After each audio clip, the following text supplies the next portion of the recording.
एक परिवार में नंद और भाभी रहती थी। नंद अभी कुंवारी थी। वह तुलसी जी की बड़ी सेवा करती थी, पर भाभी को यह सब फूटी आंख नहीं सुहाता था। कभी कभी तो वह गुस्से में कहती, जब तेरा विवाह होगा तो तुलसी ही खाने को दूंगी और तुलसी ही तेरे दहेज में दूंगी। समय गुजरता गया।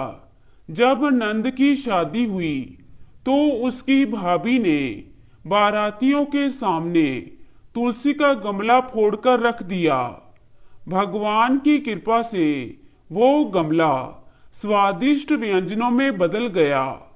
गहनों के बदले भाभी ने नंद को तुलसी की मंजरी पहना दी तो वह सोने के आभूषणों में बदल गई।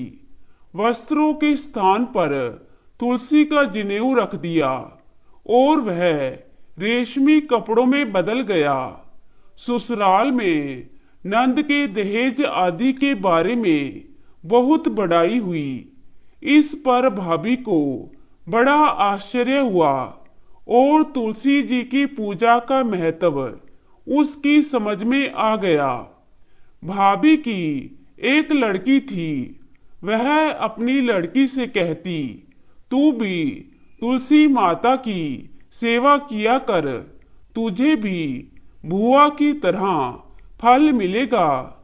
पर लड़की का मन तुलसी की सेवा में नहीं लगता था और एक दिन लड़की के विवाह का समय आया तो भाभी ने सोचा, जैसा व्यवहार मैंने अपनी नंद से किया, जिसके कारण उसे इतनी इज्जत मिली, क्यों ना मैं अपनी लड़की के साथ वैसा ही व्यवहार करूं। उसने तुलसी का गमला फोड़कर बारातियों के सामने रख दिया, परंतु इस बार मिट्टी मिट्टी ही रही।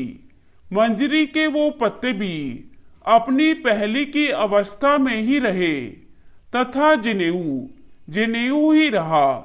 सभी बाराती भाभी की बुराई करने लगे और ससुराल में भी सभी लड़की की बुराई ही कर रहे थे। भाभी नंद को कभी अपने घर नहीं बुलाती। एक दिन भाई ने सोचा, मैं ही बहन से मिल आऊं। उसने अपनी इच्छा पत्नी को बताई तथा सौगात ले जाने के लिए कुछ मांगा। भाभी ने थैले में जवार भरकर कहा, और तो कुछ नहीं है, यही ले जाओ। भाई बड़े दुखी मन से बहन के घर की ओर चल दिया और मन ही मन सोचने लगा, भला बहन के घर कोई जवार लेकर जाता है।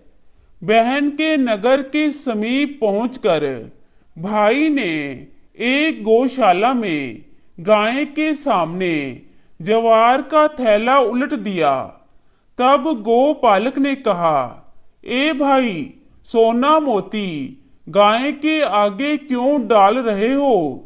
तब भाई ने उसे सारी बात बता दी तथा वह फिर से सोना और मोती लेकर प्रसन्न मन से बहन के घर गया।